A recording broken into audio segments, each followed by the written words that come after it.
boa tarde a todos.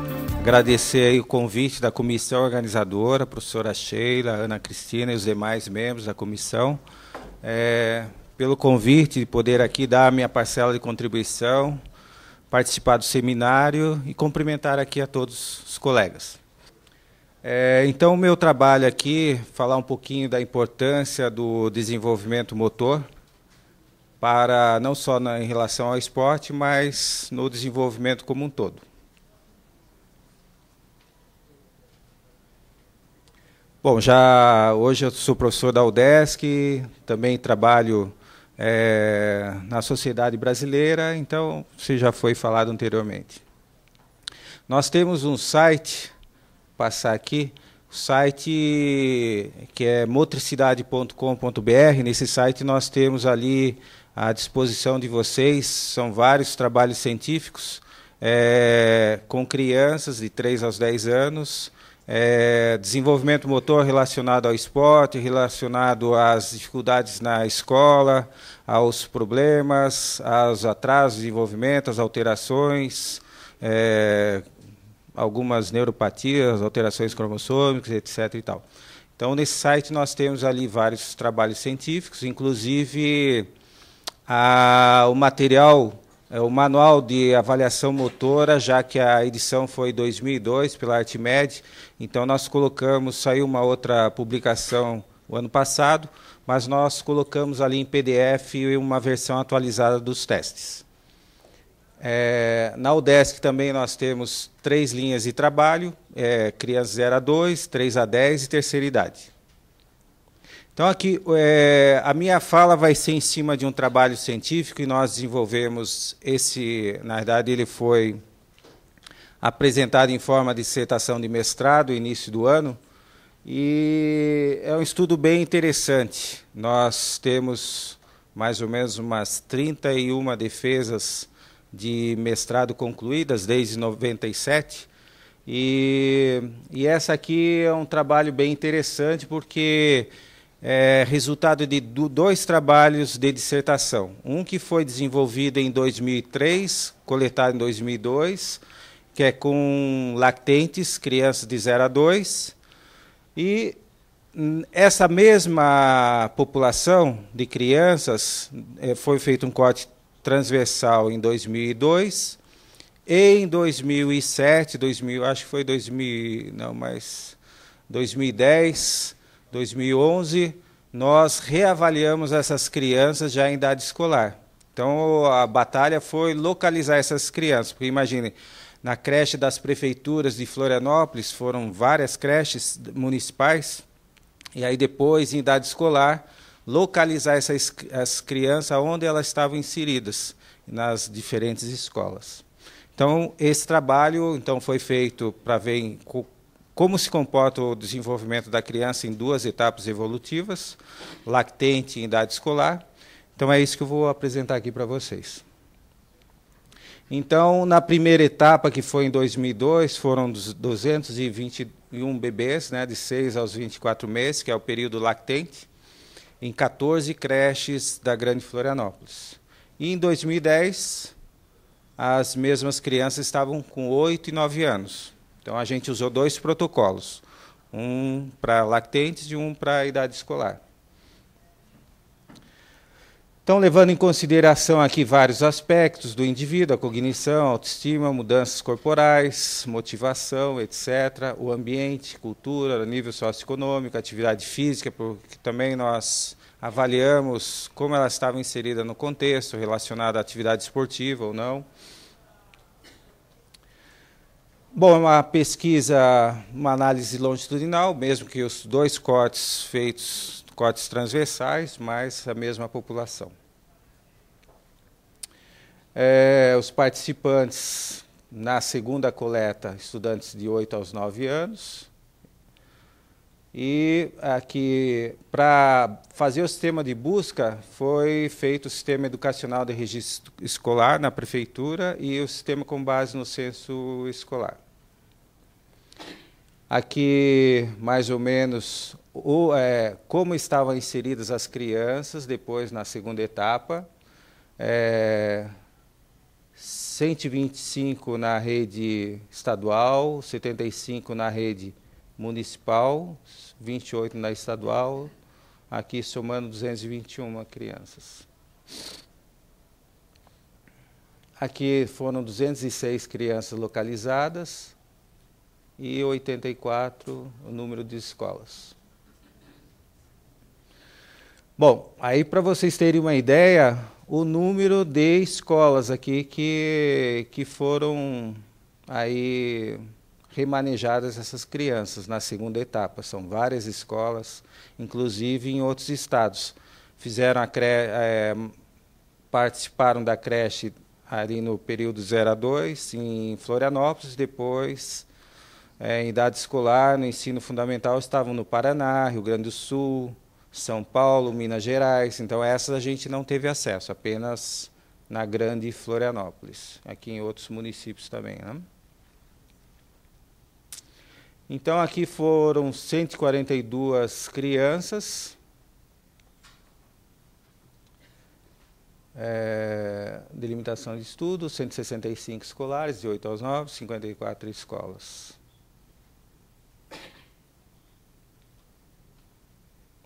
E aqui a distribuição na ilha das escolas onde foram feitas as coletas. Então, na rede federal, municipal, estadual e algumas crianças na rede privada. Então, procedimento, contato com as escolas, envio do termo de consentimento, etc. e tal. Então, as dificuldades, as transferências dos alunos, esquecimento aqui de documentos, elevado número das escolas, enfim. A coleta, nós usamos alguns protocolos, uma de avaliação motora, que para quem tem uma certa habilidade na prática da avaliação, gira em torno de 30 minutos, aí mais outros protocolos complementares, então aí um total de 40 minutos. Os instrumentos que nós utilizamos...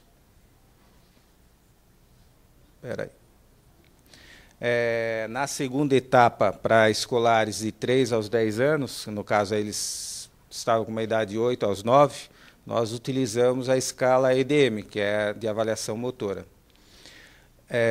E na primeira etapa, que são crianças de 0 a 2, nós utilizamos também um outro protocolo que a gente utiliza bastante, já tem assim, mais ou menos umas 5, 6 dissertações de mestrado que a gente já vem trabalhando com essa escala desde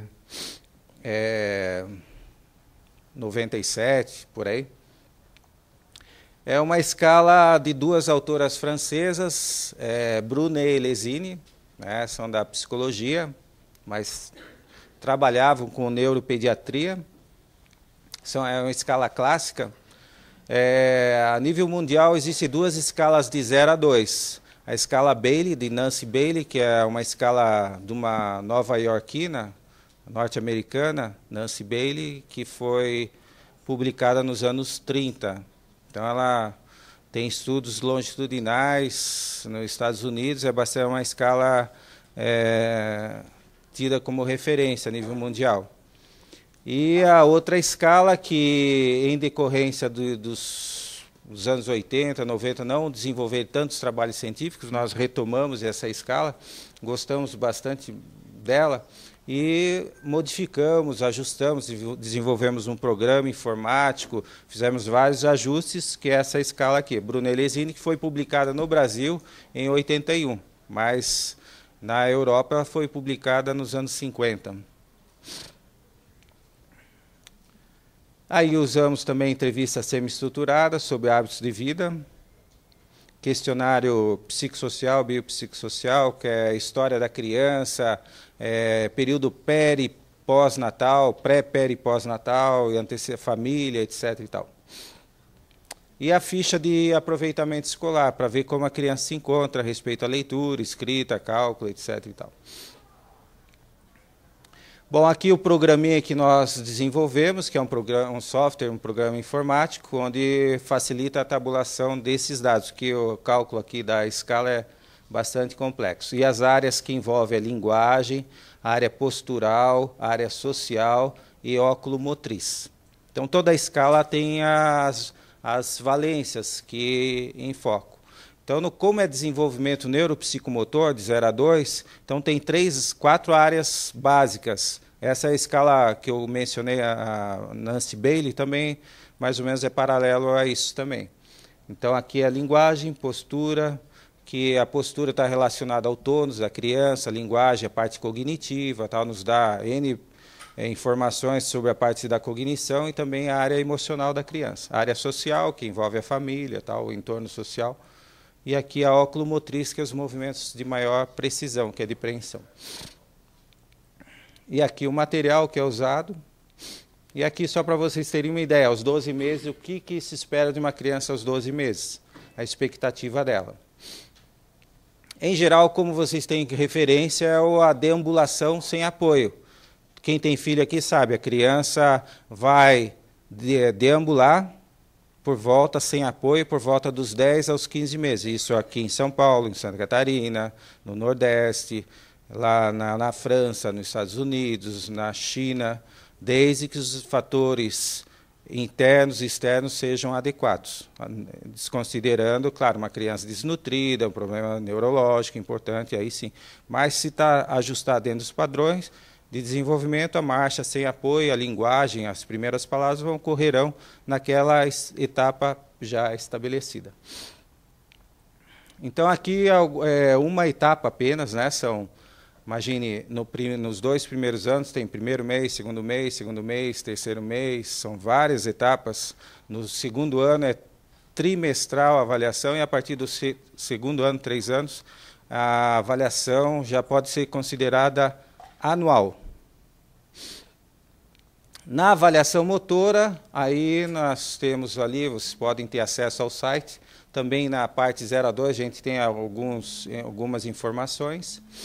E aqui sobre os elementos da motricidade. São aqui 8 elementos, a gente usa 6, que a lateralidade é apenas um complemento, e a linguagem está embutida dentro da organização temporal. Então, aqui só para ilustrar as áreas, fina, global, equilíbrio, esquema corporal, que é a imitação de postura, organização espacial e organização temporal, que é a estrutura rítmica, lateralidade. E aqui as duas escalas, elas têm uma classificação, têm valores quantitativos, que você consegue, mediante avaliação, você estabelece se a criança está dentro da normalidade. Normalidade vai desde do normal, acima do normal médio para crianças de 0 a 2, e para a população de 3 a 10, até, depende da idade, pode se considerar normal, aqui a partir do normal baixo. Inferior e muito inferior já é o grupo de risco neurológico, inclusive. Então, aqui é a relação. Na postura, a correlação que a gente faz com a idade, com a escala motora, é equilíbrio e motricidade global, óculo-motriz, motricidade fina, linguagem, organização temporal. Então, aqui as duas áreas. Aqui o tratamento estatístico foi feito, e aqui dos 145 escolares, a média 8 anos, 8,7, 55% masculino, 45% feminino, 97% são de escolas públicas, 71% do 4º ano, 29% do 5º ano, antigo, 4ª série e antiga 3ª série.